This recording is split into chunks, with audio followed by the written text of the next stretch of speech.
All right, good morning, Kansas City and the world of the World Wide Web. Darren Smith, Steve Walls, with another edition of your Super Bowl champion Kansas City Chiefs Cheat Sheet pregame show. Steve, we're live out here at Arrowhead Stadium. Man, how hmm you feeling this morning? I'm feeling good, man. It's surprising that this game is going to be played. Yet another Surprising week. to you, of Well, course. it's surprising to me, and we'll get to that in a little bit. But it's a good day out here. A good day for some football.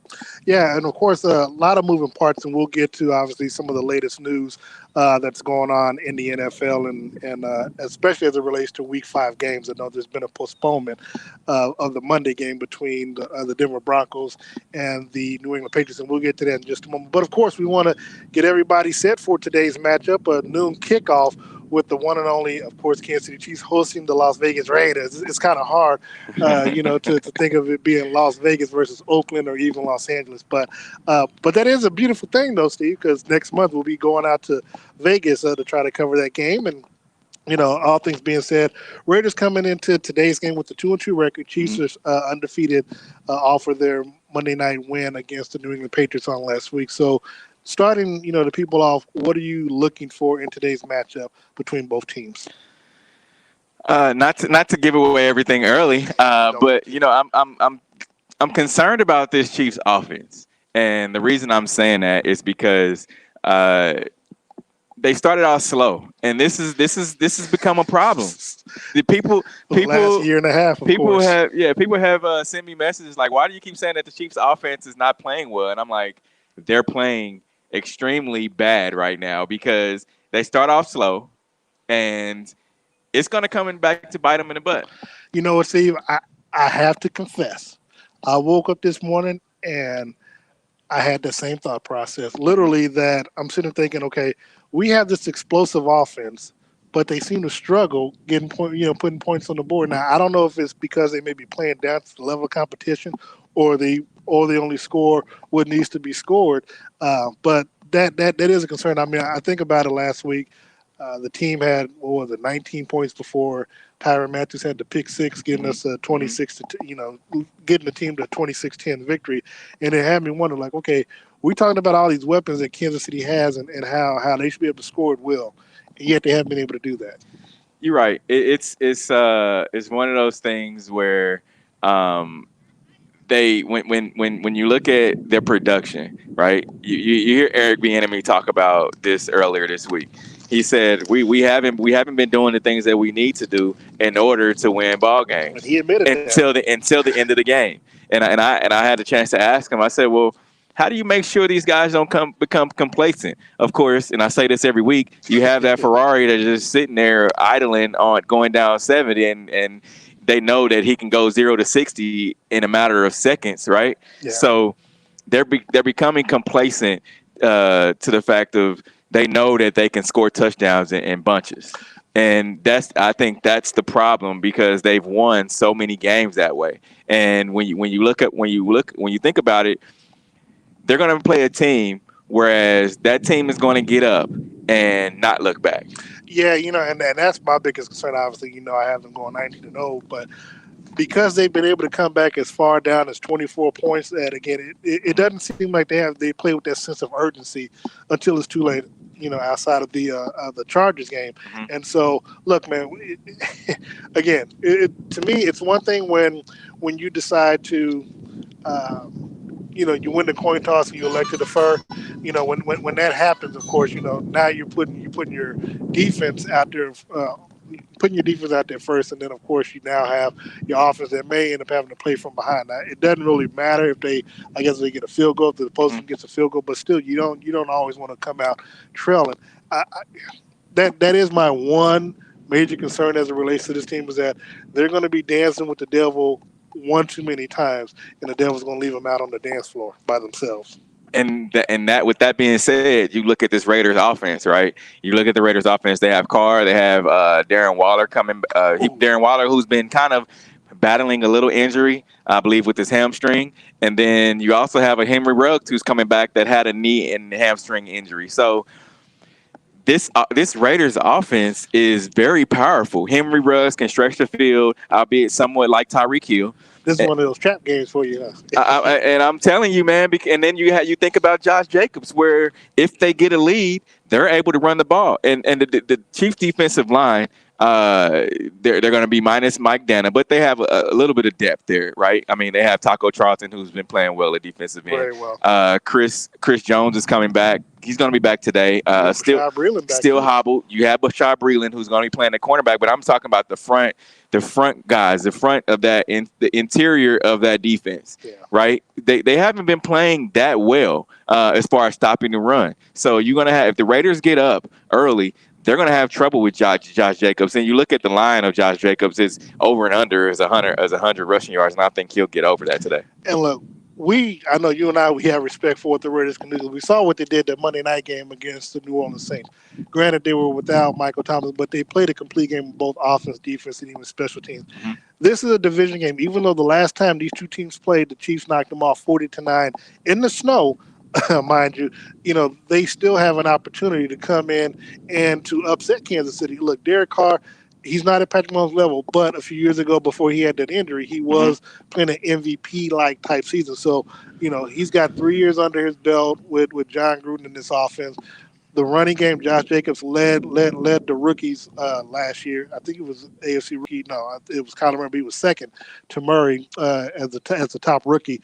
But he led all rookies, and I think he might have led the AFC in rushing last year. So you have to respect what they can do on the ground. And then, of course, like you mentioned, Henry Ruggs. Now, Henry Ruggs, to me, has not gotten out to that explosive start that we were thinking that he would with that Tyreek Hill speed. Mm-hmm. Now, he has shown that he has spurts. He has spurts. So, so this can be a game where they can, where they decide that they open up the playbook. And there's one thing we know about John Gruden that he likes to do is that because it's Andy Reid and they used to coach together out in Green Bay, it is something that, he doesn't mind trying to open up his playbook and try to go, mano a mano with Patrick. It doesn't work out for him when he does that, but that's something that he's not afraid to do. Yeah, and you think about it this way as well. Look at how well the Chiefs cornerbacks have been playing, right? Yeah. I mean, when you look at the way Rashad, when you look at the way Fenton has played, when you look at the way the other cornerbacks, the secondary has played with Tyrann Mathieu leading the way. Juan Thornhill has been playing like the Juan Thornhill of old, right? So you're gonna have Bashar Breeland coming back today, but how much will he play, right? I mean, he said it in his press conference earlier this week. It's going to take a little while to get back in football shape. Of course, he's been working out. Of course, he's been doing all the things in this during his suspension because he was suspended for 4 games during the season because of what happened in the summer. And so he's coming back, and you just don't know how much he'll actually play. Well, I expect him to play at least 30 snaps, if any, if not more, because one of the things that you want to look, the only way you're going to get into football shape is by playing football. Mm-hmm. And so if I'm Spags, I'm not babying this guy. I'm putting him out there because one, you don't want to pacify him. I mean, if anything, punishing him would actually be playing him a lot because you want to you get him back in the shape. But two, it's kind of like, don't do what you did before and you want to worry about, being in the situation that you're in again. I expect him to play at a minimum 30, 35 snaps. Really? Yeah.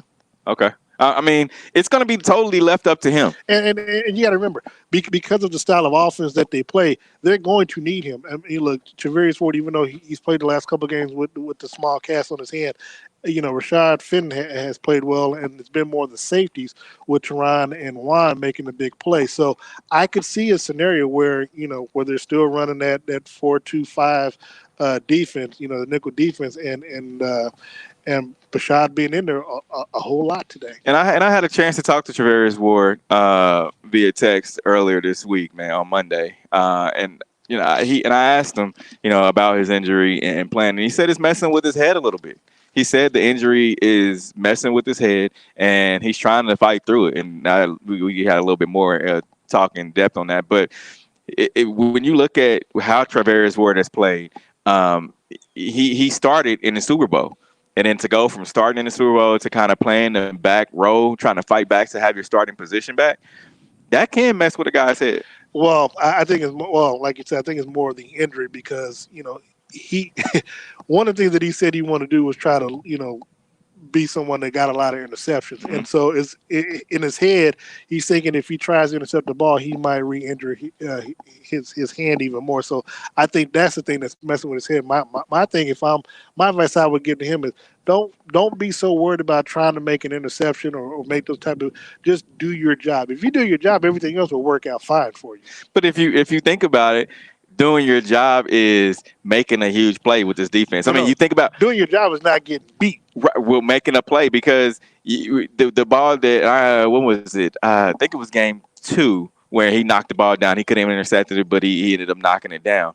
So he wants to make those kind of plays for this defense to get the defense off the field. Especially with the offense starting slow, you want to be able to make a difference. Let's go back to this offense starting slow. When you think about Tyrann Mathieu and his interception last week, Juan Thornhill's interception, these are plays that are able to give that offense some momentum.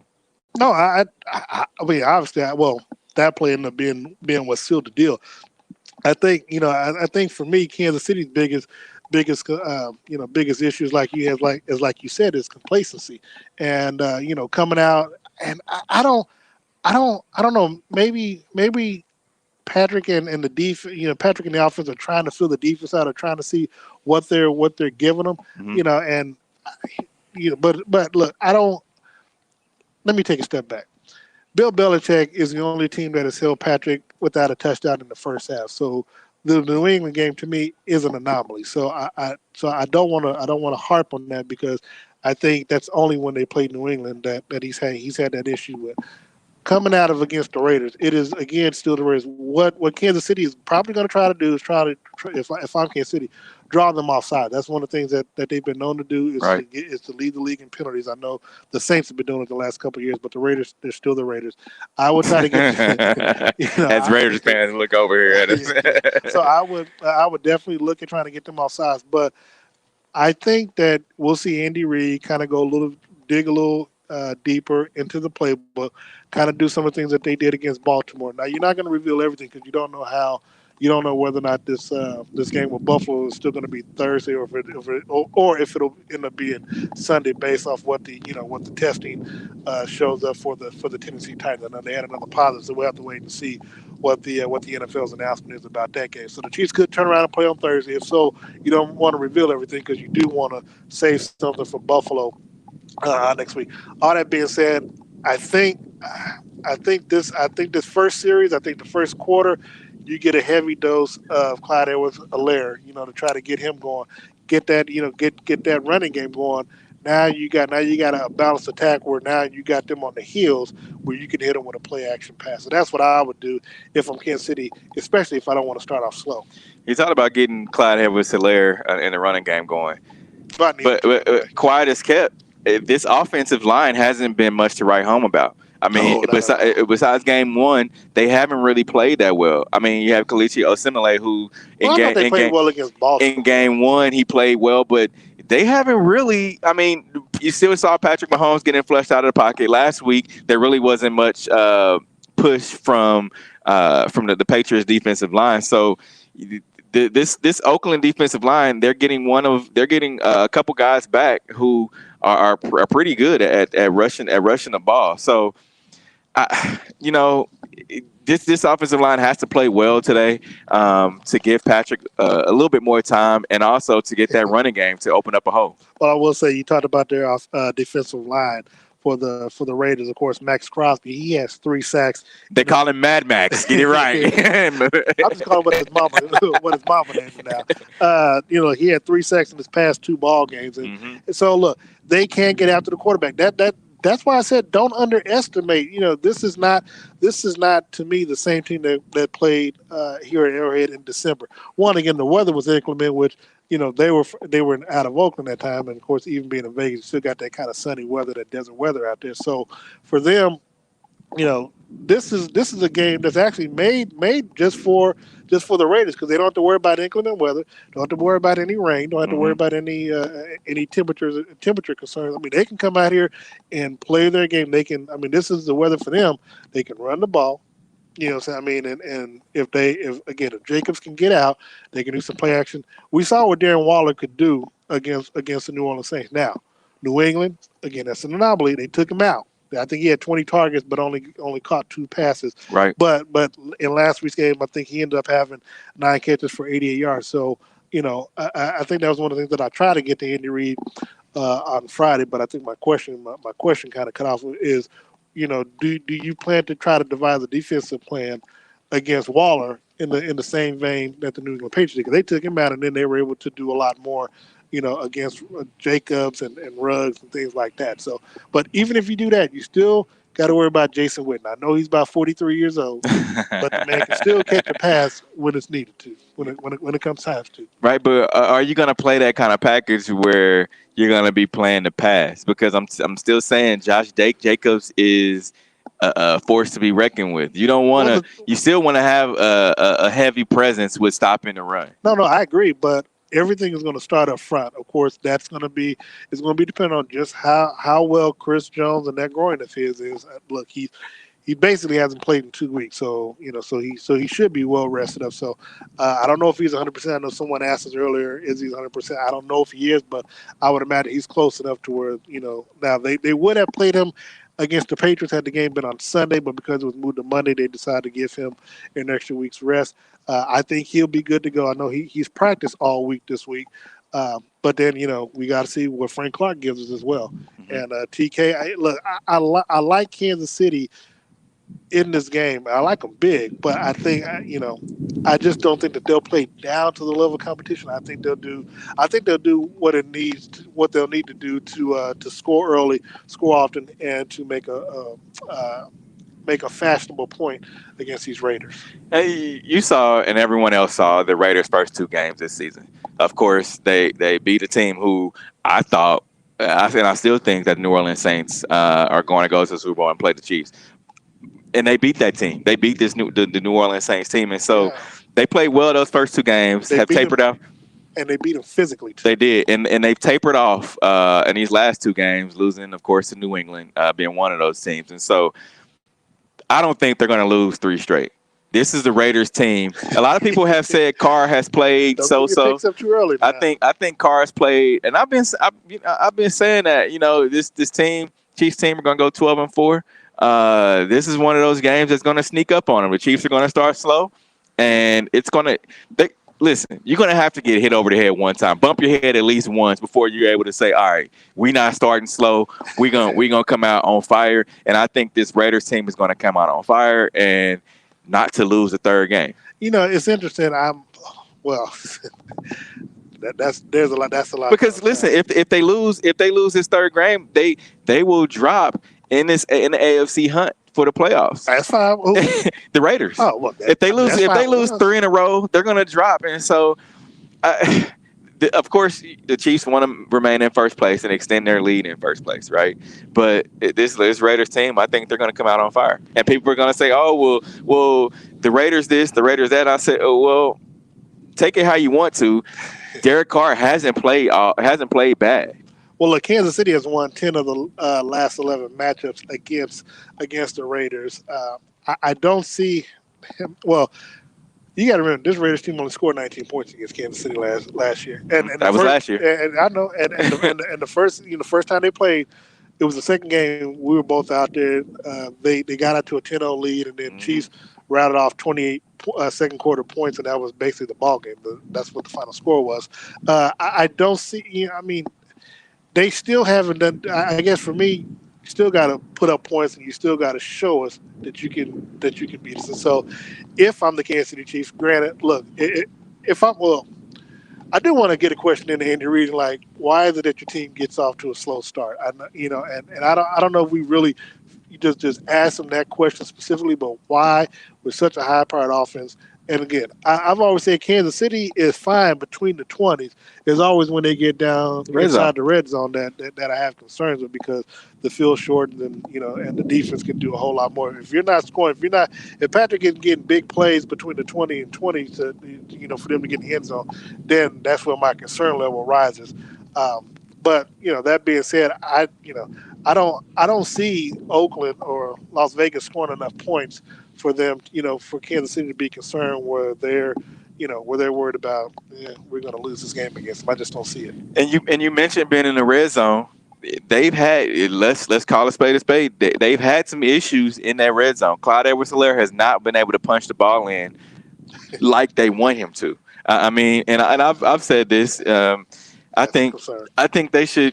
And if you look back, Andy Reid always likes to go back and look at older plays and things like that. I want him to go back and look at that. Of course, they don't have the offensive line that they had back when Priest Holmes played, right? Priest Holmes was able to get the pitch on the outside. You had Big Willie Rofe and those guys that were able to move that left part of the offensive line and get some push. And Priest had a field day out there.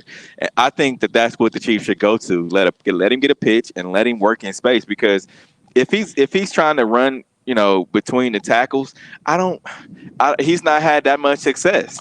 Give him some space. One thing that I do think that you might see from Kansas City when they get down to that goal line area, you might see more Darrell Williams than you do Clyde Edwards-Helaire. I think size wise, and I ain't gonna lie, odds wise, I hope they do. I hope they do as well. But no. I mean, again, you raise valid concerns, because if the line can't get the push, and if they can't open up the holes well enough for him, well, then if you're Patrick, then you utilize him in a passing game. I mean, that's just what you're going to have to do. I mean, at the end of the game, this is still a passing team. Patrick has been known to spread the ball around. I know, shockingly, Demarcus Robinson didn't get any targets, any looks. Who has a new fresh haircut too? Cut the dreads off, the locks. He cut the locks off, so may see a new Demarcus Robinson today. Well, you know what? If the odds were above 10,000 again for him, I'd put some money on him. But this week it's not, so maybe they'll look forward to him getting some touches. But but Patrick, to his credit, has gotten everyone involved in the offense. And so, again, to that point, you can't, it's hard to me. It's hard for them to get stats at anything that's going to pay off. But they're able to keep the defense honest. They're able to move the ball up and down the field. But they got to figure out a way at the end of the day to get the ball to the end zone. And Harrison Butker, he was not my concern coming into the season. Now, during the playoffs it was, because I was like, hey, you don't want to come down to a kick. But, man, even at Arrowhead, nothing is guaranteed for him anymore. And, it'd be different if the weather was inclement. The weather's been fine, and the man has still been missing kicks. And whether it's an extra point or 20 or 15-yard field goal, like, come on, man, you're killing me. And there's no and they've told the first week that Harrison Butker missed some kicks. Of course, he was asked the questions. Hey, is there any concern there? Do you believe there's an issue? No, there's no issue. There's no concern there. He's just living on a high. This week he was asked after Harrison Butker missed an extra point. He was asked that same question. Is there any concern there? Well, we found where there was an issue. There was one minor tweak that he needs to make, and he's kicked off field goals through practice, and he's been 100%. And I'm like, okay. So if he misses another one, then what do you say? Yeah. Because if you found the tweak, if you found the problem that needed to be fixed, and it was he said, and there was a minor problem. So if you found what that minor problem is and you fixed it and he's 100%, we should see Harrison Butker make every field goal today. Well, hopefully he's not kicking that many field goals. But I would like him to make extra points. He's missed 3. He's 10-13 so far this season, kicking extra points, which is something, again, that's unheard of for even Harrison Butker. He's 7 of 8 from kicking the field goal. So that's fine. That's 87%. But still, it just – That's too much cause for concern for me as it relates to that. Now, special team wise, Mecole Hardman hasn't had a chance to really break out this season, and even Brian Pringle. So, is that a concern for you, special teams, since we're talking about special teams right now, that we haven't really had any? Now, I know teams haven't been kicking to them, and they've kicked out the end zone. But when they do get a chance to return, is that a concern for you that they haven't been able to really make any big plays? Dave Tobe was asked about Mecole earlier this week as well, and the question was just that, Mecole Hardman, you pulled him out last week to put Tyreek Hill in. whether he did or didn't because of the fair catch that he called the fair catch, ended up taking off running. And there hasn't been much there. He did put Tyreek Hill in.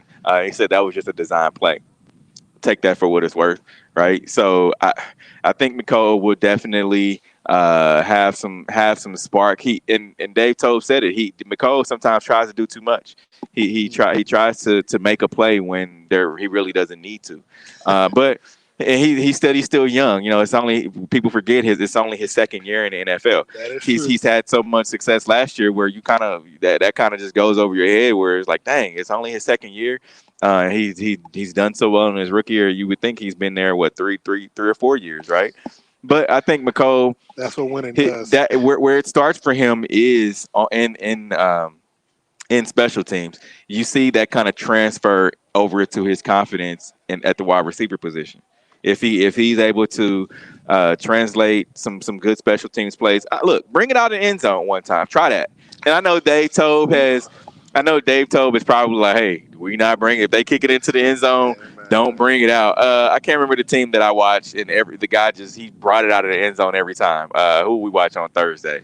Tampa Bay or Chicago. Chicago. That if he can do what that special teams returner kickoff returner did every time he brought it out in the end zone, hey, that makes teams kind of think twice, and it affects games. Bad intentions when they play Kansas City, and that's and I kind of want to switch over to the bad intention part because one of the players that I'm really looking forward to seeing play against the Chiefs today. He didn't play last year against the Chiefs because he got injured in the first game, but their safety, John Abrams. Oh yeah. Now to me, we saw it. Look, we chat throughout the Monday night game against the New Orleans Saints. But he comes with bad intentions on every play, and so he wants all the smoke. He wants it all, and so that was my second part of the question that Andy didn't get a chance to hear was that what are you all and I want to ask any of the wide receivers last week, what their thoughts were with Abrams because when he comes. He's trying to knock your block off. I mean, he has that old Raider flair, that Dick Night Train Lane type performance that he wants to do. And I think if he gets a chance, because we've seen it against the Patriots, we saw it against the Saints. He is trying to level anyone when he lays the hat down on you. And to me, that's my biggest concern of anything in today's ball game is that. One of the Chiefs players on the wide receivers might not make it through the game because if he hits you, it's over. Yeah, he tries to bring a lot of that, and of course he wears the 24 for Charles Woodson, right? A guy who looked up to, and he tries to bring that. And he don't try, he do. He you're right, and the thing you always have to know where he is on the field. You always do because. He's another Marcus Peters type, except he plays safety. Yeah, that's actually a real good point. He's a ball hawk, and the thing about him is he will bite, and so he's going to be out there roaming around, and anything across the middle, he's going to come like a missile and try to lay the wood. So know where he's at. I would say that, and then try to stretch the field with him. He's kind of a speedster, but he will get lost in trying to look back and see where the quarterback is. Yeah, because again, like you mentioned, he's someone that's always going to be looking for the big play, the big hit. So of course, if I'm Patrick, one of the things, man, you cannot put your receivers in harm's way. You cannot. If you're going to run out the pocket, if you're going to try to do something spectacular, you got to be accurate with that ball. And, that's been one of the main concerns that I've had the last couple of weeks is that he's had what they call interceptable type passes. Right. Look, we understand that can happen when you want to have the big play. We want to have the big arm. You don't want him throwing. You don't want him being, Alex Smith checking down 3 yards or whatever. No, you want him to have the big play. You got to throw Alex out there like that. Come on, man. I care for Alex. Look, shout out to Alex. He's backup quarterback today for the Washington game. But at the end of the day, Patrick still has to. Man, Patrick has got to. He cannot put his team in situations where he's just throwing passes to the wind. Because again, against this team and against that particular player, you cannot afford, to like not be gosh, what's what I'm looking for when you it's just my mind just went blank looking at these Raiders fans. But you gotta There are a lot of Raiders fans here too. you gotta be precision. Yeah. Those passes have to be precise so you don't get the heads blocked off or the blocks knocked off by John Abram. And that's another thing too. Is you talked about his accuracy. He Man, that has to was be accurate. you have to be he has to be accurate, and Patrick he has to be Patrick Mahomes. He doesn't have to go out here He can be Patrick Mahomes, just be accurate. No. He has to be Patrick Mahomes. And those plays where you saw a lot of the interceptable type plays where he's throwing it up there trying to make a play, that's because he's trying to kickstart his offense. Yeah. But he has to come out and be that Patrick Mahomes that all the Chiefs fans, and we see you guys commenting, but all these Chiefs fans who are watching the game, they day in and day out live and breathe Chiefs football. They want to see Patrick Mahomes do what got them to the Super Bowl and got them to win the Super Bowl as well. Be that guy who's able to stretch the field and thread the needle. One of the things that has concerned me, and actually I do get concerned for a team that I got going undefeated, is that sometimes they are still trying to live up to their, 5, 6, 7 championships and dynasty talk and MVP talk versus just as someone mentioned on a time feed, I want to give credit, Richard Lewis, to where you're playing in one game at a time and one play at a time. Mm-hmm. I look, I'm all for kickstarting the offense, but again, just be accurate. That's I don't ask for much. All I ask for is the money I place down. Make sure the players get those stats. Be accurate. For personal reasons. Yeah, what I'm saying? Look, don't make silly mistakes and just win the ball game. Because the last thing I need is to be coming on to the red hour and you talk about Darren, 19-0 and they become 18-1. I don't need that from me. So that's why I need Patrick to be accurate. If he does that, I think everything else works in his favor. And since we're talking about Patrick Mahomes, of course he's 4-0 against this Raiders team. 11 touchdowns and no interceptions. At some point in time, that 4-0 stat can be challenged, right? At some point in time, you think about in the month of September or just during the season. He's 4-0 against Derek Carr. Oh yeah. At some point in time, Derek Carr is going to look across the field and say, "Hey, this is it. We're not going to 5-0. I'm going to get a win." And what better time than today? And don't get me wrong, I'm a Kansas City through and through, but I'm just calling it like I see it. The Chiefs are going to start off slow, and Derek Carr isn't going to have it. I mean, the Chiefs. Well, look, I expect the Chiefs to start off slow just because that's in their DNA at the moment. They have to prove otherwise that they won't start off slow. However, we're still playing the Raiders. The Raiders will do something mentally stupid in the ball game that Kansas City will capitalize on. Mm-hmm. Derek Carr. See, the problem with your scenario is that Derek Carr can say all that he wants about not going 5-0. At the end of the day, Derek Carr is still going to do Derek Carr things because he's gonna take it away from the team and try to make it against him and Patrick because Patrick is going to do something spectacular. Patrick's going to have a big play, and Derek Carr is going to want to turn around and do it. And John Gruden, because of his ego, is going to try to do the same thing. True. Very true. And when that happens, that's when mistakes happen because they're still not the type of team that the Kansas City Chiefs are, with having everybody back and having all this camaraderie and stuff. That's not the Raiders just yet. That's true. You threw a monkey wrench in there because of John Gruden. Now, John Gruden is that guy that's just like, hey, we're not gonna go down without some smoke. Yeah, and look, you got to think about it. The Monday night game, and we keep going back, but again, that was the second game that they won, the last game that they won. But he went back and forth with with Sean Payton, and look, he called a hell of a game. I mean, I won some money tonight, thankfully, but.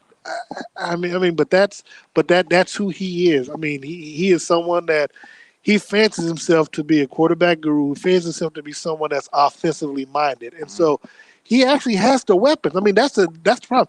He has a starting quarterback. That's the scary thing, and that's the thing I'm talking about. I understand, but look, if it was a Kansas City defense of 2 years ago, you'd have a point. However, because the offense is much better and the defense has played better, especially the last 2 weeks, ever since that, to me, the wake-up game against the Los Angeles Chargers, this Kansas City Chiefs defense has come to play every week. Now, it's been the offense that hasn't caught up with the defense, but the defense has done their job, the last two ball games. And I expect them, look, man, look, we I don't know if it was Friday or Thursday, but we've talked to Tyron, and Tyron says that, yeah, while they play well, they're still not satisfied. Mhm. That's what you want. You want that talk coming from your leader and coming from the defense that, yeah, we might have played, and trust me, the Baltimore game was a hell of a game because they kept them 220 yards and 228 total. I don't know what our producer laughed at, but It's that spiders crawling across the railroad right there. But I said all that to say at the end of the day, this defense is going to have a lot to say about what the Raiders are going to do today. And I'm telling you, don't underestimate the pride factor, man. Look, I know that Oakland or Las Vegas, LA, whatever they want to be called, they have they've lost 10 of the last 11 games.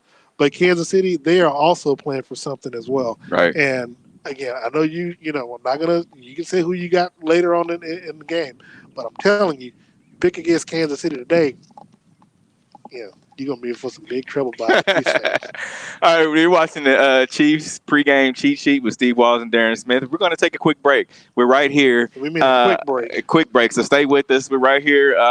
See the background of Arrowhead. You see a lot of Chiefs fans that are going in to get a quick tailgate. It's kind of surreal though. Before we go to break, it's kind of surreal because it's not you don't smell that aroma of barbecue, man. It's and they can't tailgate too. They can't tailgate, but you just don't smell that aroma of barbecue. If you got some barbecue and you're headed out to Arrowhead Stadium, slide through and bring us a slab or two. And if you're gonna get some barbecue, you can only go to Gates Barbecue. One, it's the closest spot around here, and two, oh gosh, man, look, their ribs. The last I had some Gates last week. Man, I'm talking about they had like 5-pound ribs or whatever, man. To do, oh gosh, I'm so good. We're going to take a quick break. It's the pregame cheat sheet with Steve Walls and Darren Smith. We'll be right back.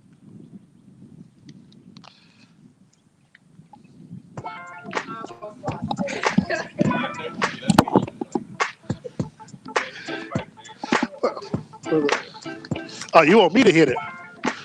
Oh, see, I was trying to hit. I was trying to kill it.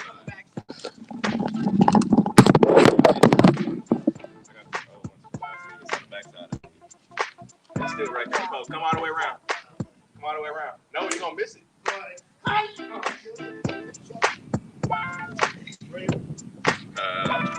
I'm looking. I see that mother crawling. I see it from over here. All the way over top.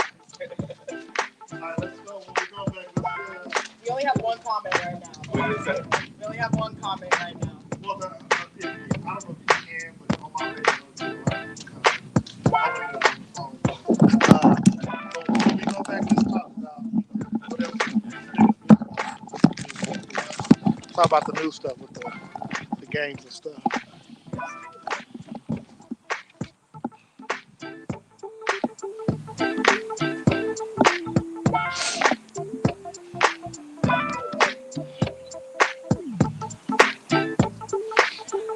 Broncos Patriots move to next Sunday.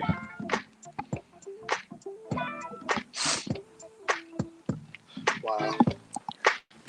Ready?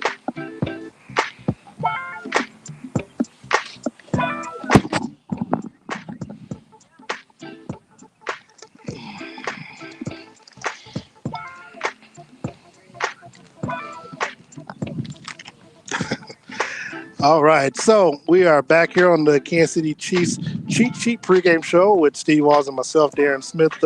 Steve, before we get back to the game, let's of course, if you want, talk a little bit about what's going on around the rest of the NFL. Looks as though the Denver Broncos New England Patriots game that was supposed to be played tomorrow at 4:00 on Monday has been rescheduled for next Sunday.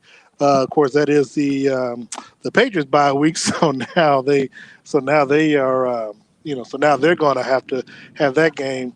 Oh, well, their bye week is going to be this week now, and their game against the Broncos is going to be next Sunday. And then it looks as though the Dolphins-Broncos game is going to be rescheduled because they were supposed to play Miami. So a lot of moving parts, as I like to say.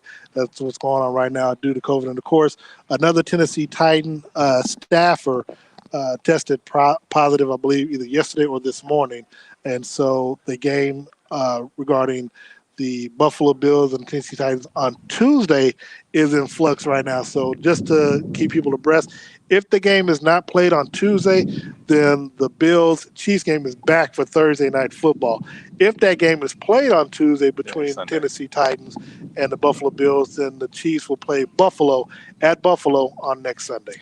So many moving parts to this, and you want at some point it's just kind of like, all right, can you just put a hold on everything, right? Because, and I know people that say, well, no, the NFL is out in it for money, and they don't really give a darn about these players' lives, and that's the reason why last week's game was played, and everyone saw that photo that went viral of Patrick Mahomes and Stephon Gilmore after the game, and because Stephon Gilmore tested positive for COVID on Tuesday.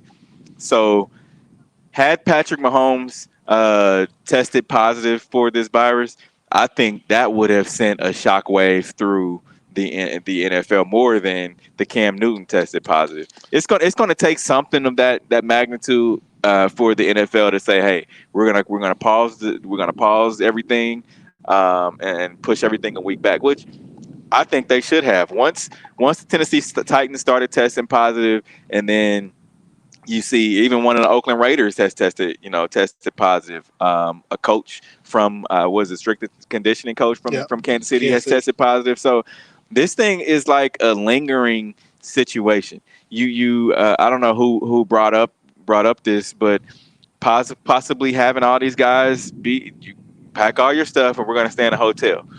Everyone, well, I remember asking Patrick that question. I think it was Wednesday.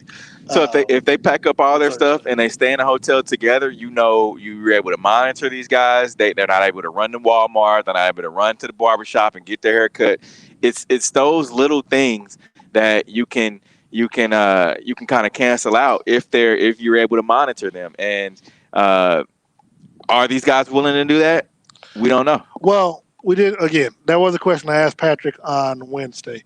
And one of the things that he said that if because of what the season means to him, he's willing to do it. Of course, he did mention that he sleeps in a different room from his fiance. Now, I don't know if it was just that week or just that, just from the game. I don't know if he does that now. But the only reason why they haven't done it yet is because the Players Association hasn't signed off on it. I know the owners are willing to do it because the league is going to pay for it if that's the case. So right. The league has, so money's not an option for the league when it comes to making sure that these games are being played. I don't know, because Patrick is a player rep. I don't know if that conversation is being had or has been had as to why that hasn't taken place. Because look, I said it yesterday. I know Jason McCourty was the one that had the comments, and I know Melvin Gordon on Twitter today is hot about it. That they practice all week, and now it's saw that. Now basically both teams are having and I don't know. It could become a situation where teams are getting buys left and right that wouldn't normally have a buy because now you got to reschedule the Broncos and the Dolphins game, which I guess that's just going to be played on whatever week that the Dolphins was gonna, they were gonna have their bye week. So it again, a lot of moving parts. Don't know how things are gonna unfold. Now if you like to watch football, that's a good thing because it may come on a Tuesday or Wednesday afternoon, and you got something to watch on television. But at the end of the day, once the Players Association, I think if it gets to the point where, hey, look, we need you all to sign off. Look, players complain about playing, but you signed off on it. You voted on it, and I can't feel sorry for it because you had the option to opt out. Now, someone like Stephon Gilmore, he's getting paid $14 million this season. So yeah, he's missing a $900,000 game check if you can't play. I think players that opted out like our linemen. And Damian Williams, they get up to I think $350,000. But again, but this is a choice that you had to make. And here's the thing that I fault the players for: when you had the CBA agreement ratification back in March, I believe it was, 80% of the players voted. So they had 2,500 players. They had a little over 2,000. That means 500 players did not vote. That's 80%, 20%. So I can't really feel sorry for you. I'm someone who loves and respects the democratic process, but you had an opportunity to have your voices heard during the whole CBA stuff where you could have gotten more money, guaranteed whatever, but you didn't. But you could have had the franchise tag and that stuff thrown out, but you didn't do it. So you're stuck with that for the next 10, 11 years. And the other thing is when it came time for this, you had the option to opt out. You didn't. Now, the league and the Players Association, they had been in contact, that they had been conversating before training camp even began because training camp didn't start until they had this agreement. And that's why players had initially a certain deadline, like by the 29th or the 31st of July. Right. They really got up to like August the 7th or 10th to opt out because that's how late the conversations or the negotiations was going on. So because of that, and the players signed off on it, all the stuff that the NFL is doing, you gave them permission. I can't. I mean, Democrats. Look, this is what you agreed on. You can't. I mean, you can't cry over spilled milk. Now, if you don't want to play, don't play. But don't complain about not getting paid. And to piggyback on that, this is where I fought the players as well. You have to let your voices be heard. You look at the NBA. You look at Major League Baseball. What happened with those Major League Baseball? They cut their season down. They cut their season in half because the players say, "Hey, we're not going for it." They told ownership that you got to come correct or we're not playing at all. And ownership had to adhere to whatever the players had said. And so you look at the NBA. Of course, the NFL can't go to a bubble type situation where you have all these teams going to one state and try to play. That'd be thousands of people in one area. So they can afford it. They can afford it, but you're not able to do that. And so if these players would have said, "Hey, figure out a way where you can keep us all safe. That way, we're all able to get paid. We're all able, the league gets what they want. We get what we want. All we want to do is be able to play football and get paid." So. But see, here's the thing. I believe they can do that. Look, man, they got Crown Center. They got.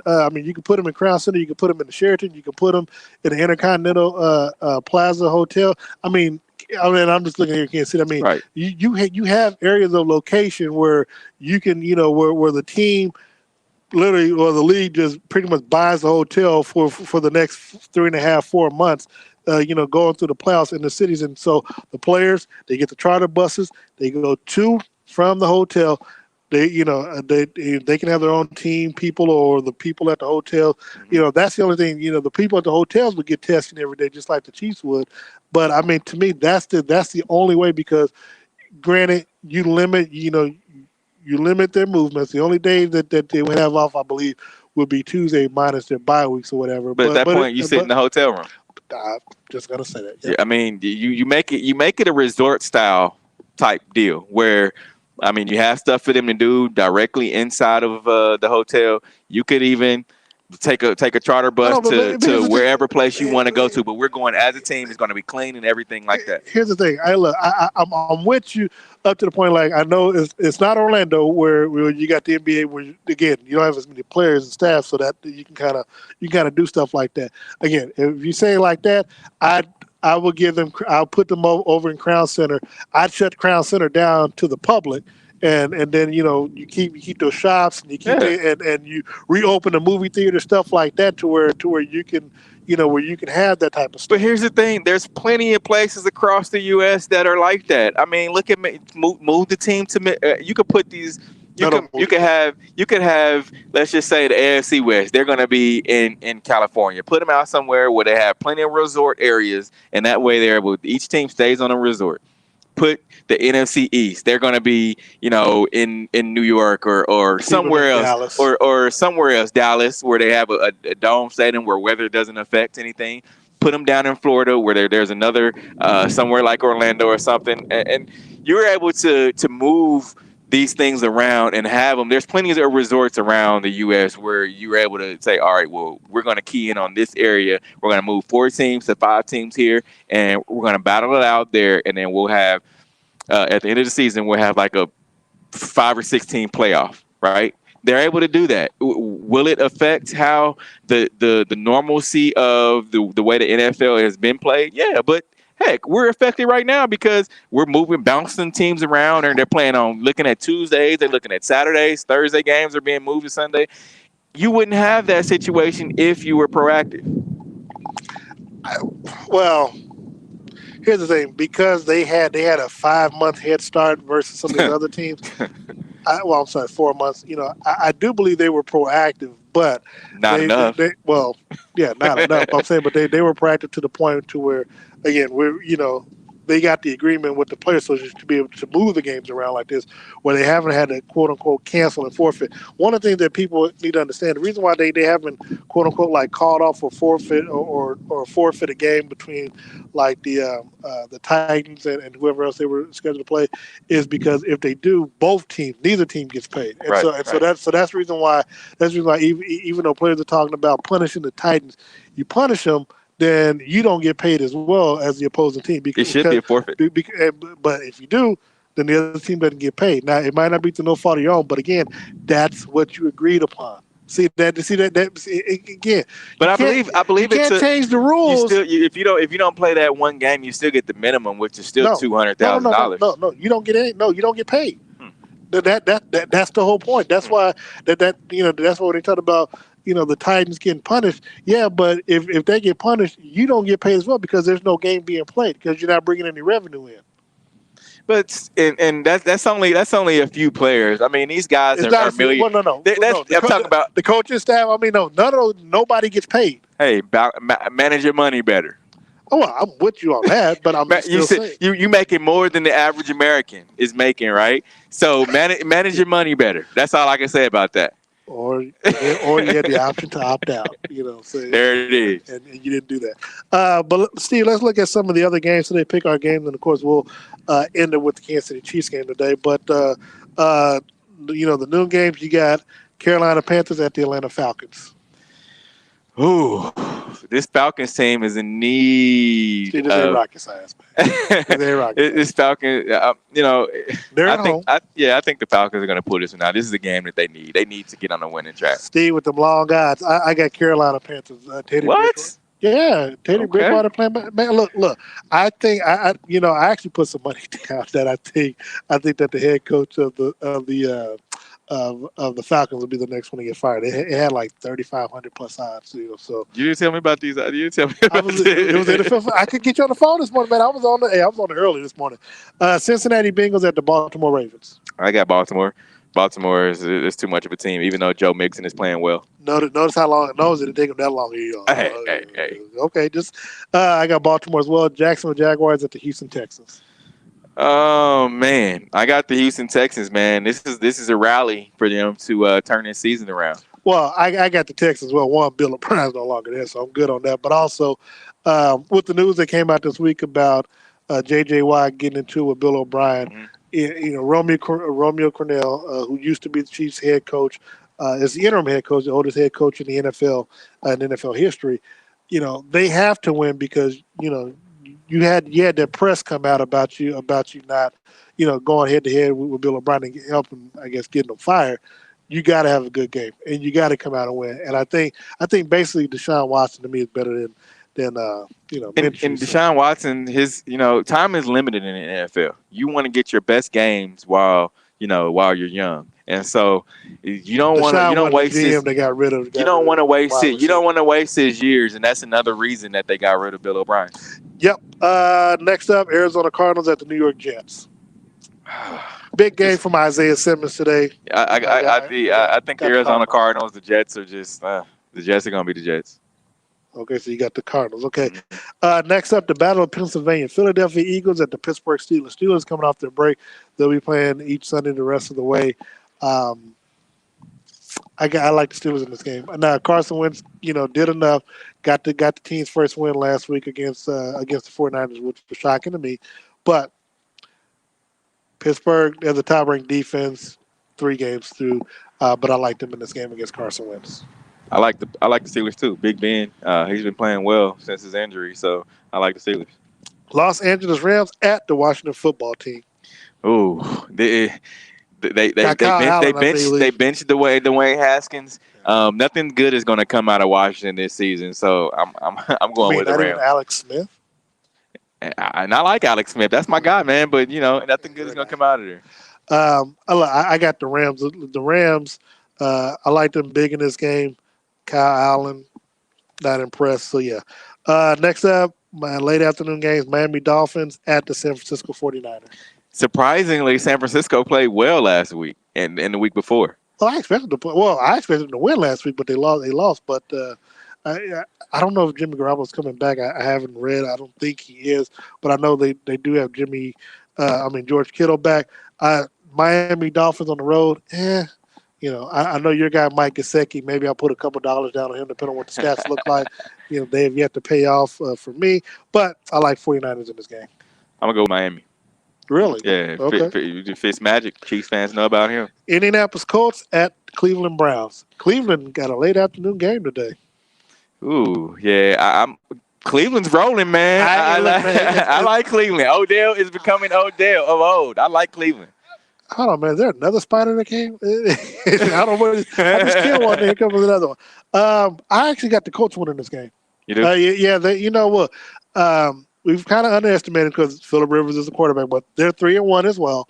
They have a real good defense, so I think it's going to be more defense. But I know you're not going to see 300 yards rushing out of them, nor are you going to see 49 points scored. I like Indianapolis on the road with the upset. I can't believe I'm calling it an upset against Cleveland. Yeah. Now this game was a big game in the 80s and the 90s, but this game is a trash game. The winless New York Giants against the 1-3 Dallas Cowboys. Now there's some long odds in this game where I'm about to go back, put a couple of dollars in there, because if Dak Prescott gets 500 yards against this team, which if you can't get 500 yards against this team, see that's my problem with that. You can get 500 yards against the Cleveland Browns when you're trailing, by 3-4 touchdowns.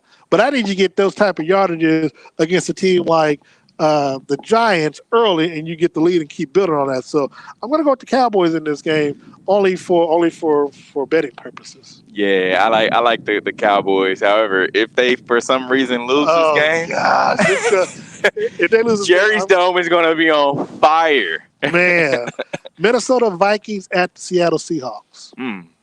It's going to be a good game. I like the Seahawks. Kirk Cousins just isn't.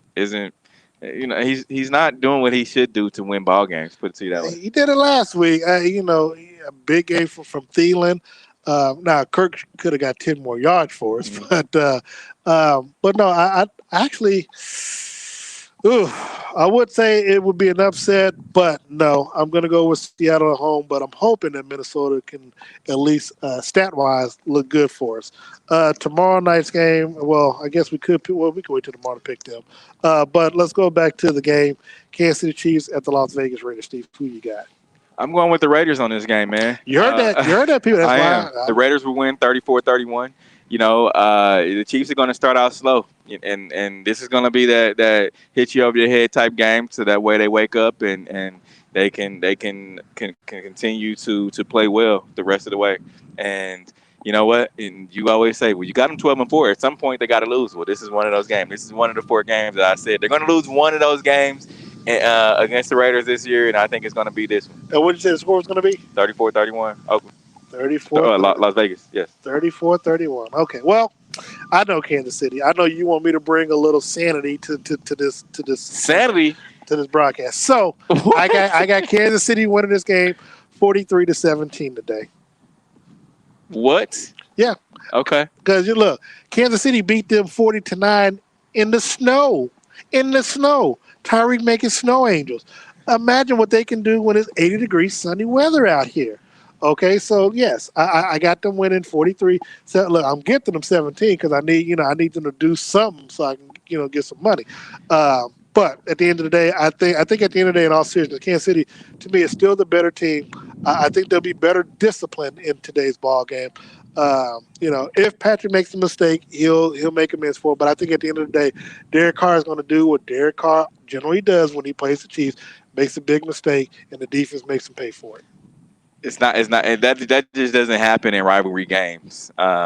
That's See, kind of been we've that's been at that's the been last four meetings together, and that those last four meetings have kind of been like. It just generally it just doesn't happen when you have a rivalry series as historic as this Raiders Chiefs has been over the last however long it's been going on 60 years. It's you just don't normally see a team blow out their rival. You just don't see it. And so I think to bring sanity to what you said, the 43 points, no, it's not going to be that. It's going to be closer than what you think, and it may even come down to a Harrison Bucker make a field goal to tie it up. See, I don't know why you trying to toy my emotions. You know I'm gonna be emotional tonight for other reasons, and yet you want to just drag me emotionally and physically like that. Well, look, another great broadcast, Steve. Appreciate it very much. Again, how can people find you via social media? You can find me at Steve Walls KC on all social media platforms. Tweet me, let me know that you're watching. Also, you can follow the W Show at the W Show KC, and you can watch Darren Smith, myself, also along with Sean Tyler and DJ Q tomorrow for the Red Hour. We're giving away a Patrick Mahomes bobblehead as well. So if you're watching this right now, go to the W Show KC and click the link. You're able to register to win a free Patrick Mahomes bobblehead, because who doesn't like bobbleheads? We also have some other fantastic gifts, and we're going to be giving away throughout the season. So as in like a Chiefs hoodie and a bunch of other swag. So make sure you go to the W Show KC, like the page, and make sure that you register for free. There's no purchase necessary. Register to win that Chiefs bobblehead, and we're going to be giving it away tomorrow on the Red Hour Show, and that's brought to you by DeVoy Marshall Farmers Insurance. All right, and of course you can follow me on Facebook, Twitter, Instagram at Darren Smith WHB. I'll be back on the air this week on both ESPN Kansas City and Sports Radio 810 WHB with the Ship and Darren and Sterling. Before we get out of here, though, Steve, who are you with? I'm shout out to my good friend over at Dillard's, Zona Rosa. His name is Jeff. Go talk to him. Ask him about the Steve special. Come out there and get taken care of. All right, and of course I'm wearing Mr. Todd White's Todd's Clothiers. Of course, they're located on 103rd and Maston. However, they'll only be there for another month. They're going to be expanded. They're going to be at two locations down in the Southwest Corridor area, but also they're going to be over at the Ward Parkway Mall beginning next month. I think the 15th of next month. So definitely, make sure you go by. Tell them to, get you nice, get you suited and booted. Make sure you look good like Steve and I do out here each and every week for pregame, and we'll be doing this again next week. We'll either be doing it on Thursday or we'll be doing it on Sunday, but we'll be doing this again real soon. So thank you so very much for tuning in, and stay tuned again for us. We'll be back tomorrow doing the Chiefs Red Hour right here live on social media. So until then, please wear a mask, stay safe, and go get you some Gates Barbecue. We are out of here.